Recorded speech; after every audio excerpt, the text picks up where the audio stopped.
tahu nggak sih kalau sarapan itu ternyata nggak penting sih. Loh, udah tahu sih.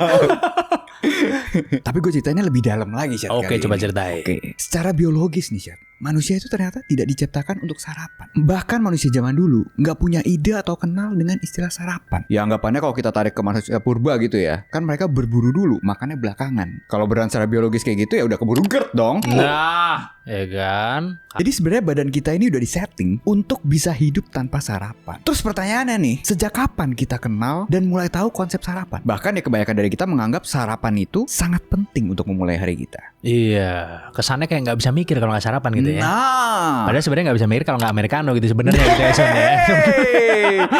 Tapi kan kadang-kadang gitu kan, misalnya cuma pengen ngopi doang, tapi abis itu perutnya sakit kan, akhirnya harus makan kan gitu kan. Itu.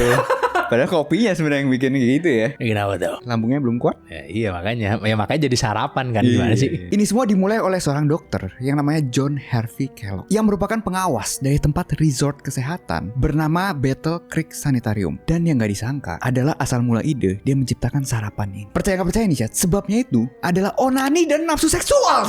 Loh, apa hubungannya itu, Son? Jadi John Kellogg ini percaya kalau onani itu mencemari diri seseorang dan dapat menyebabkan penyakit mental, degenerasi fisik, kebutaan, bahkan kematian. Menurut John Kellogg ini, nafsu seksual itu berbahaya, bahkan harus sangat dikurangi walaupun pasangan sudah menikah. Karena hidup bukan hanya soal seksual gitu ya, Son Itu ya. dia. Terus apa hubungannya sama makanan gitu kan? John Kellogg ini percaya kalau makan makanan pedas, berlemak, dan berasa dapat meningkatkan gairah. Pasti nggak boleh makan kambing kalau sama John Kellogg ini pasti. Itu iya.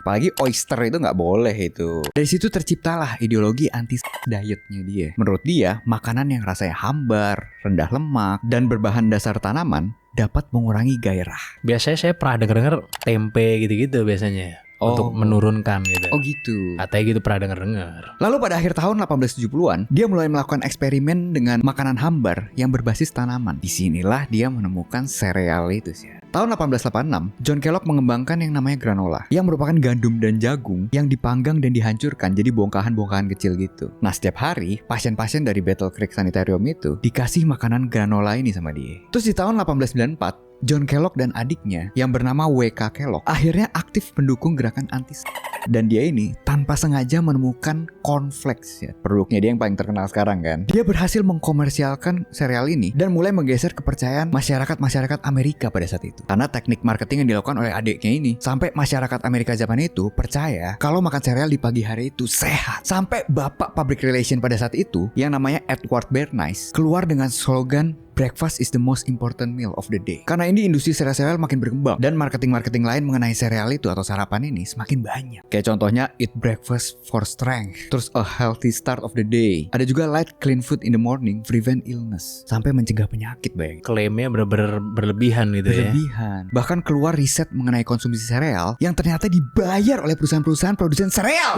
Waduh, emang riset itu bisa dibayar gitu, San?